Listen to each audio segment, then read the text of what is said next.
ಐದು ಮನೆ ಒಂದು, 400 ಮನೆ ಒಂದು. 5 ಮನೆಯವ್ರಿಗೂ ಒಂದೇ ಆರಾಧ್ಯ ದೇವತೆ, 400 ಮನೆಗೂ ಒಂದೇ ಆರಾಧ್ಯ ದೇವತೆ.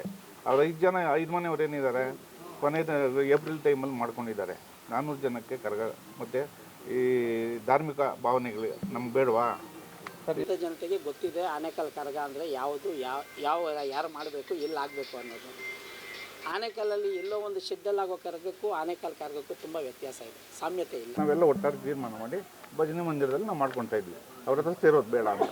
ಆನೆಕಲ್ಲಲ್ಲಿ ಕರಗ ಅವರು ಅಕ್ಕಿಲ್ಲ ಅಂತ ಘೋಷಣೆ ಮಾಡಿದ್ದೀವಿ ಹೊರತು ಧರ್ಮರಾಯ ಸ್ವಾಮಿ ದೇವಸ್ಥಾನ, ಭಜನೆ ಮಂದಿರ, ಇನ್ಯಾವುದೋ ಮಾರಮ್ಮನ ಗುಡಿ, ಗಂಗಮ್ಮನ ಗುಡಿಯಲ್ಲಿ ಅಂತ ಏನಿಲ್ಲ. ಈಗ 400 ಮನೆಗೆ ನಮಗೂ ಕರಗ ಬೇಕು, ಅದು ಆರಾಧ್ಯ ದೇವತೆ, ನಾವು ಜನಾಂಗ ಪೂರ್ತಿ ಪೂಜೆ ಮಾಡಬೇಕು. ಇಲ್ಲಾಂದರೆ ಕಷ್ಟಗಳು ಮನೆಗಳಲ್ಲಿ ಇಲ್ದಿದ್ದ ಪ್ರಾಬ್ಲಮ್ಗಳಾಗುತ್ತೆ. ಅವ್ರು 5 ಮನೆ ಮಾಡಿಬಿಟ್ಟು ನಾವು 400 ಮನೆ ಮಾಡಿಲ್ಲ ಅಂದರೆ ಇಷ್ಟು ಸರಿ. ಈ ವಿಚಾರದಲ್ಲಿ ನಾನು ಉತ್ತರ ಕೊಡಬೇಕು ಅಂದರೆ, ಸುಮಾರು ಒಂದು 450-500 ವರ್ಷಗಳ ಇತಿಹಾಸದಲ್ಲಿ ಆನೆಕಲ್ ಕರಗ ಆಗಿದೆ. ಇಲ್ಲಿ 4 ಮನೆ 400 ಮನೆ ಮಾತಿಗಷ್ಟೇ. 400 ಮನೆ ಅಂದರೆ ರಾತ್ರಿ ದೀಪೋತ್ಸವ ಆಗಿದೆ, ಮತ್ತು 400 ದೀಪ ಇತ್ತಾ? 2 ಕರಗ ಮಾಡಬೇಕು ಅಂತ ನಾವೇನೂ ಇಲ್ಲ. ಅವರೊಂದು ವರ್ಷ ಮಾಡಲಿ, ನಾವೊಂದು ವರ್ಷ ಮಾಡಿದ್ವಿ ಅಂದರೆ ಸುಮಾರು ಸಾರಿ ನಾವು ಕುಲಸ್ಥರು ಮತ್ತು ನಮ್ಮ ಇವರು ರಾಮಯ್ಯನವರು ಎಲ್ಲ ನಾವು ಕೂತು ಮಾತಾಡಿದ್ದೀವಿ.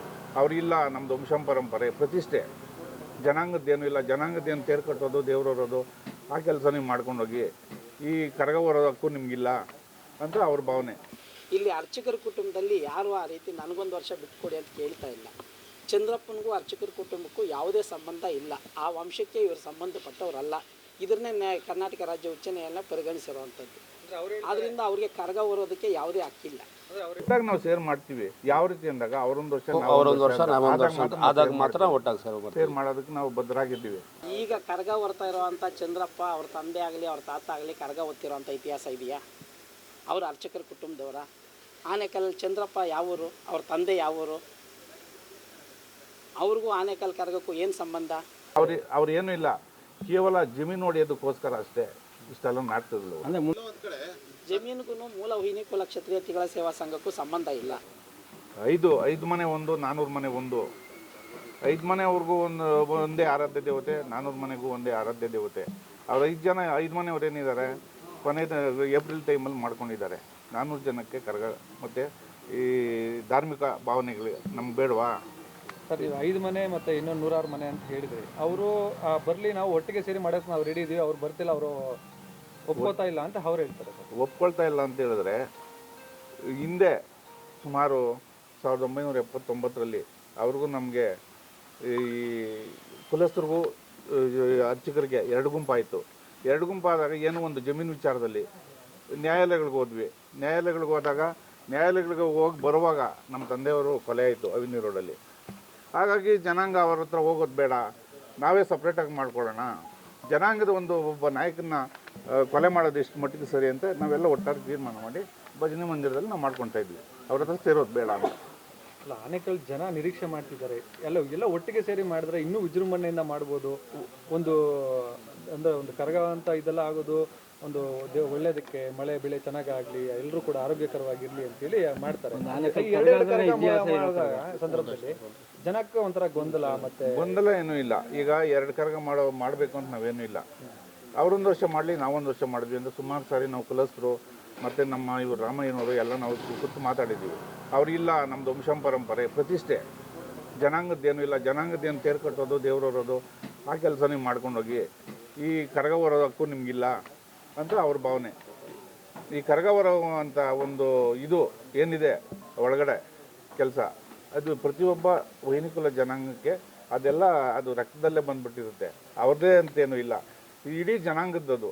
ಈ ಕರಗ ಅನ್ನೋದು ಈ ತಿರುಳು ಜನಾಂಗದ ಅದು ಒಂದು ಧಾರ್ಮಿಕ ಭಾವನೆ. ಅದು ಅಂದರೆ ಒಟ್ಟಾಗಿ ಕರಗ ಮಾಡೋಣ ಅಂತ ಅವ್ರೇನೋ ಇದು ಮಾಡ್ತಿದ್ದಾರೆ ಅಂದರೆ ಒಟ್ಟಾಗಿ ಸೇರಿ ಮಾಡೋದಿಲ್ಲ. ಒಟ್ಟಾಗಿ ನಾವು ಸೇರ್ ಮಾಡ್ತೀವಿ. ಯಾವ ರೀತಿ ಅಂದಾಗ ಅವರೊಂದು ವರ್ಷ ಆದಾಗ ಮಾತ್ರ ಒಟ್ಟಾಗಿ ಸೇರ್ ಮಾಡೋದಕ್ಕೆ ನಾವು ಬದ್ಧರಾಗಿದ್ದೀವಿ.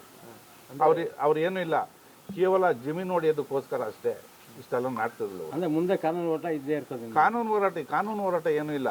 ಹೈಕೋರ್ಟಲ್ಲಿ ಈಗ ಏನಾಗಿದೆ, ಅರ್ಚಕರಷ್ಟೇ ಮಾಡಬೇಕು. ಅರ್ಚಕರೇನು ಪೂಜೆ ಮತ್ತು ಕರಗ ಮಾಡಬೇಕು ಅನ್ನೋದು ಬಿಟ್ಟರೆ, ಅಥವಾ ಹಿನಿಕುಲ ಜನಾಂಗ ಅಲ್ಲಿ ಎಂಟ್ರಿಫಿಯರ್ ಆಗಬಾರ್ದು, ಅಲ್ಲಿ ಇದು ಪೂಜೆ ಮಾಡಬಾರ್ದು ಅಂತ ಯಾವುದೇ ಆದೇಶ ಇಲ್ಲ.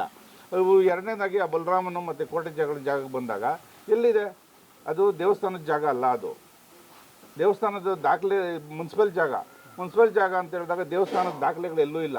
ಅಥವಾ ವಹಿನಿ ಕುಲದ ಜನಾಂಗ ಅಲ್ಲಿ ಹೋಗಬಾರ್ದು ಅಂತೂ ಎಲ್ಲೂ ಇಲ್ಲ, ಅಬ್ಸರ್ವೇಷನ್ ಇಲ್ಲ. ಇವ್ರು ಯಾರು ಕೇಳೋದಕ್ಕೆ? ಅದು ರಮೇಶ್ ಅವರು ಬಿಟ್ಟು ಏನು ಅವ್ರು ಸಂಬಳ ತಗೊಳ್ತಾರೆ, ತಸ್ತಿಕ್ ಅಮೌಂಟ್ ತಗೊಳ್ತಾರೆ, ಪೂಜೆ ಮಾಡ್ತಾರೆ. ಕಾಂಪಿಟೆಂಟ್ ಅಥಾರಿಟಿ ಯಾರು? ತಹಶೀಲ್ದಾರ್. ರಮೇಶ್ ಅವ್ರ ತಸ್ತಿಕ್ ಅಮೌಂಟ್ ತಗೊಳಲ್ಲ, ಅರ್ಜುನ ಇರ್ಲಿ, ಅವ್ರ ತಾತ ಆಗಲಿ ಅವ್ರ ಅಪ್ಪ ಆಗಲಿ ಒಬ್ಬರು ತಸ್ತಿಕ್ ಅಮೌಂಟ್ ತಗೊಂಡಿದ್ದಾರೆ. ತಸ್ತಿಕ್ ಅಮೌಂಟ್ ತಗೊಂಡಾಗ ಅವ್ರದ್ದೇನಿದೆ, ಪೂಜೆ ಮಾಡೋ, ನೀನು ಹೊರಗಡೆ ಹೋಗು. ಅದಕ್ಕೆ ತಾಲೂಕು ದಂಡಾಧಿಕಾರಿಗಳಿದ್ದಾರೆ, ನೋಡ್ಕೊಳ್ತಾರೆ. ನಮ್ಮನ್ನು ಕ್ವಶನ್ ಮಾಡೋದಕ್ಕೆ ಅವ್ರು ಯಾರು? ಬೆಂಗಳೂರು ಕರಗ ಇತಿಹಾಸ ಪ್ರಸಿದ್ಧ, ಅದೇ ರೀತಿಯಾಗಿ ಆನೇಕಲ್ ಕರಗ ಕೂಡ ಇತಿಹಾಸವನ್ನು ಹೊಂದಿರುವಂಥದ್ದು. ಈ ಎರಡೆರಡು ಸಲ ಮಾಡಿದಾಗ ಆ ಒಂದು ಇತಿಹಾಸ ಒಂದು ಇದನ್ನು ಕಳ್ಕೊಳ್ಬಿಡೋದಿಲ್ವಾ ಅಂತೇಳಿ ಆ ಒಂದು ಪವಿತ್ರತೆ. ಅದೇ ಈಗ ಹೇಳಿದ್ನಲ್ಲ, ಈಗ 400 ಮನೆಗೆ ನಮಗೂ ಕರಗ ಬೇಕು, ಅದು ಆರಾಧ್ಯ ದೇವತೆ, ನಾವು ಜನಾಂಗ ಪೂರ್ತಿ ಪೂಜೆ ಮಾಡಬೇಕು. ಇಲ್ಲಾಂದರೆ ಕಷ್ಟಗಳು ಮನೆಗಳಲ್ಲಿ ಇಲ್ದಿದ್ದ ಪ್ರಾಬ್ಲಮ್ಗಳಾಗುತ್ತೆ. ಅವ್ರು 5 ಮನೆ ಮಾಡಿಬಿಟ್ಟು ನಾವು 400 ಮನೆ ಮಾಡಿಲ್ಲ ಅಂದರೆ ಇಷ್ಟು ಸರಿ. ಆನೇಕಲ್ ನಮ್ಮ ದಕ್ಷಿಣ ಭಾರತದಲ್ಲೇ ಇತಿಹಾಸ ಪ್ರಸಿದ್ಧವಾಗಿತ್ತು ಆನೇಕಲ್ ಕರಗ ಅನ್ನುವಂಥದ್ದು. ಅದು ಚೈತ್ರ ಹುಣ್ಣಿಮೆ ದಿನ ಸಾಂಪ್ರದಾಯಿಕವಾಗಿ ಹಿಂದೂ ಧರ್ಮದ ಪ್ರಕಾರ ನಮ್ಮ ವೈನಿಕುಲ ಕ್ಷತ್ರಿಯ ಕುಲದ ಒಂದು ಆಚಾರ ವಿಚಾರವಾಗಿ ಕರಗ ಮಹೋತ್ಸವ ನೆರವೇರಿದೆ. ಈಗ ಒಂದು ನಮ್ಮ ಜನಾಂಗದಲ್ಲಿ ಅಸಮಾಧಾನಿತವಾದಂಥ ಒಂದು ಗುಂಪಿತ್ತು. ಆ ಗುಂಪು ಯಾವುದೋ ಭಜನೆ ಮನೇಲಿ ಕರಗ ಮಾಡ್ತಾ ಇದೆ. ಇದು ವೈನಿಕುಲ ಕ್ಷತ್ರಿಯ ಮತ್ತು ಧರ್ಮರಾಯ ಸ್ವಾಮಿ ದ್ರೌಪದಮ್ಮ ದೇವಾಲಯದಲ್ಲಿ ನಡೀತಾ ಇರೋ ಕರಗ ಅಲ್ಲ. ಅವ್ರ ಸಮಾಧಾನಕ್ಕೆ ಮಾಡ್ಕೊಳ್ತಾ ಇದ್ದಾರೆ, ಮಾಡ್ಕೊಂಡು. ಸರ್ ಅವ್ರು ಹೇಳ್ತಿದ್ದಾರೆ ಅಂದರೆ ಏನು ಅರ್ಚಕರಿದ್ದಾರೆ 4 ಮನೆಯವರು ಈಗ ಮಾಡ್ಕೊಂಡಿದ್ದಾರೆ. ಈಗ 400 ಮನೆಗೆ ಅಂದರೆ ನಮ್ಮ ಇದಕ್ಕೆ ಕುಲಸ್ರಿಗೋಸ್ಕರ ಮಾಡ್ಕೊಳ್ತಿರೋಂಥದ್ದು. ಈ ವಿಚಾರದಲ್ಲಿ ನಾನು ಉತ್ತರ ಕೊಡಬೇಕು ಅಂದರೆ, ಸುಮಾರು ಒಂದು 450-500 ವರ್ಷಗಳ ಇತಿಹಾಸದಲ್ಲಿ ಆನೇಕಲ್ ಕರಗ ಆಗಿದೆ. ಇಲ್ಲಿ 4 ಮನೆ 400 ಮನೆ ಮಾತಿಗಷ್ಟೇ. 400 ಮನೆ ಅಂದರೆ ರಾತ್ರಿ ದೀಪೋತ್ಸವ ಆಗಿದೆ. ಮತ್ತು 400 ದೀಪ ಇತ್ತಾ? ನೀವೆಲ್ಲ ಮಾಧ್ಯಮದಲ್ಲಿ ಕವರ್ ಮಾಡಿದ್ದೀರಾ. 400 ದೀಪ ಇದ್ದರೆ ಅದಕ್ಕೆ ಉತ್ತರ ನಾನು ಕೊಡ್ತೀನಿ, ಇಲ್ಲಾಂದರೆ ನೀವು ಗ್ರಹಿಸ್ಕೊಳ್ಳಿ. ಸರ್, ಈಗ ಹೈಕೋರ್ಟಲ್ಲಿ ಏನು ಆದೇಶ ಆಗಿದೆ? ಸರ್, ಹೈಕೋರ್ಟ್ ಆದೇಶಕ್ಕೂ ಮೊದಲು ಆನೇಕಲ್ ಪಟ್ಟಣದಲ್ಲಿ ವಿವಿಧ ಜಾತಿ, ವಿವಿಧ ಸಮುದಾಯ, ವಿವಿಧ ಧರ್ಮಗಳ ಮಾನ್ಯತೆ ಪಡೆದಂಥ ಕರಗ ಮಹೋತ್ಸವ ಚೈತ್ರ ಹುಣ್ಣಿಮೆ ದಿನ ಆಗಿದೆ. ಅಲ್ಲ, ಇದು ಕರಗ ಅಂದರೆ ಅವ್ರಿಗೆ ಯಾರು ಇರಲಿಲ್ಲ, ಅದಕ್ಕೆ ಬೇರೆ ಬೇರೆ ಜಾತಿ ಧರ್ಮದವ್ರನ್ನ ಕರ್ಕೊಂಡು ಮಾಡ್ಕೊಂಡಿದ್ದಾರೆ. ಅವ್ರು ಇರೋದೇ 4 ಮನೆ, ಅದಕ್ಕೆ. ಈಗ ಕರಗ ಹೊರ್ತಾ ಇರೋವಂಥ ಚಂದ್ರಪ್ಪ ಅವ್ರ ತಂದೆ ಆಗಲಿ ಅವ್ರ ತಾತ ಆಗಲಿ ಕರಗ ಹೊತ್ತಿರೋವಂಥ ಇತಿಹಾಸ ಇದೆಯಾ? ಅವರು ಅರ್ಚಕರ ಕುಟುಂಬದವರ?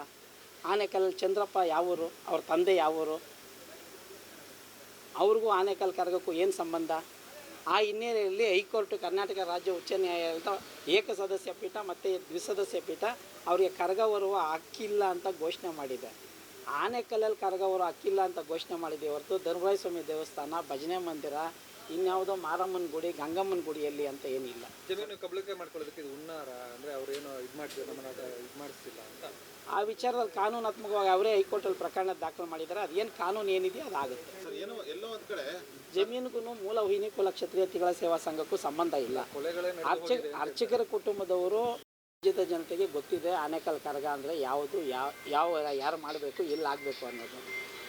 ಆನೇಕಲ್ಲಲ್ಲಿ ಎಲ್ಲೋ ಒಂದು ಶೆಡ್ಡಲ್ಲಾಗೋ ಕರಗಕ್ಕೂ ಆನೇಕಲ್ ಕರಗಕ್ಕೂ ತುಂಬ ವ್ಯತ್ಯಾಸ ಇದೆ, ಸಾಮ್ಯತೆ ಇಲ್ಲ. ಒಂದು ಬಾರಿ ನಾವು ಯಾಕೆ ಹೈಕೋರ್ಟ್ ಮತ್ತು ಚಂದ್ರಪ್ಪನ ಕರಗವರು ಹಕ್ಕಿಲ್ಲ ಅಂತ ಯಾಕೆ ಘೋಷಣೆ ಮಾಡಿದೆ? ಅವ್ರ ಕರಗ ಮಾನ್ಯತೆ ಪಡೆದಿದ್ರೆ, ಅವ್ರ ಕರಗ ಕಾನೂನುಬದ್ಧವಾಗಿ ಜನಮನ್ನಣೆ ಗಳಿಸಿದರೆ ಉಚ್ಚ ನ್ಯಾಯಾಲಯ ಪರಿಗಣಿಸ್ತಾ ಇತ್ತು. ಈಗ ಮತ್ತೆ ಕರಗ ಮಾಡಿದ್ರೆ ನ್ಯಾಯಾಲಯಕ್ಕೆ ಹೋಗ್ತೀರಾ? ಕಾನೂನು ಹೋರಾಟ ಇದ್ದೇ ಇರುತ್ತೆ. ಒಗ್ಗಟ್ಟು ಈಗಾಗಲೇ ನಾವು ಸರ್ಕಾರದ ಗಮನಕ್ಕೆ ತಂದಿದ್ದೀವಿ. ಇದು ನ್ಯಾಯಾಂಗ ಉಲ್ಲಂಘನೆ ಆಗುತ್ತೆ. ಕರ್ನಾಟಕ ರಾಜ್ಯ ಉಚ್ಚ ನ್ಯಾಯಾಲಯದ ಆದೇಶಕ್ಕೆ ಪರ್ಯಾಯವಾಗಿ ಒಂದು ವ್ಯವಸ್ಥೆನ ನಿರ್ಮಾಣ ಮಾಡ್ತಾ ಇದ್ದಾರೆ. ಇದರ ಬಗ್ಗೆ ಕಾನೂನು ಕ್ರಮ ಜರುಗಿಸಿ ಅಂತ ಅಧಿಕಾರಿಗಳ ಗಮನಕ್ಕೆ ತಂದಿದ್ದೀವಿ.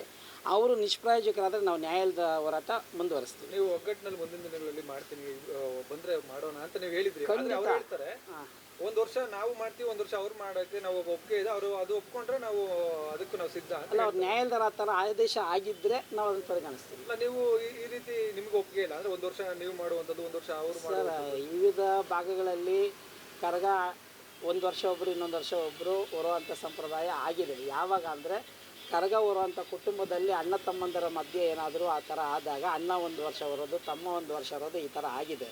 ಇಲ್ಲಿ ಅರ್ಚಕರ ಕುಟುಂಬದಲ್ಲಿ ಯಾರು ಆ ರೀತಿ ನನಗೊಂದು ವರ್ಷ ಬಿಟ್ಕೊಡಿ ಅಂತ ಕೇಳ್ತಾ ಇಲ್ಲ. ಚಂದ್ರಪ್ಪನಿಗೂ ಅರ್ಚಕರ ಕುಟುಂಬಕ್ಕೂ ಯಾವುದೇ ಸಂಬಂಧ ಇಲ್ಲ. ಆ ವಂಶಕ್ಕೆ ಇವರು ಸಂಬಂಧಪಟ್ಟವರಲ್ಲ. ಇದನ್ನೇ ಕರ್ನಾಟಕ ರಾಜ್ಯ ಉಚ್ಚ ನ್ಯಾಯಾಲಯ ಪರಿಗಣಿಸಿರುವಂಥದ್ದು. ಆದ್ದರಿಂದ ಅವರಿಗೆ ಕರಗ ಹೊರೋದಕ್ಕೆ ಯಾವುದೇ ಹಕ್ಕಿಲ್ಲ. ಅಂದರೆ ಅವ್ರು ಹೇಳ್ತಾರೆ ಆನೇಕಲ್ ಕರಗ ಯಾವುದು ಅನ್ನೋದು ಜನನೇ ತೀರ್ಮಾನ ಮಾಡಲಿ, ಈ ಬಾರಿ ನಡೆಯುವಂಥ ಕರಗ ನೋಡಿ ಅಂತ ಹೇಳ್ತಾರೆ. ತೊಂದರೆ ಇಲ್ಲ, ಅದರಲ್ಲಿ ಜನ ಏನು ತೀರ್ಮಾನ ಮಾಡಿದ್ರೆ ಅದಾಗುತ್ತೆ ಅಲ್ವಾ. ನನ್ನ ಹೆಸರು ಮಂಜುನಾಥ್ ಅಂತ, ಪಿ ಮಂಜುನಾಥ್ ಅಂತ, ಮೂಲ ವೈನಿಕುಲ ಕ್ಷತ್ರಿಯ ತಿಗಳ ಸೇವಾ ಸಂಘದ ಅಧ್ಯಕ್ಷನಾಗಿ ಕೆಲಸ ಮಾಡ್ತಾಯಿದ್ದೀನಿ.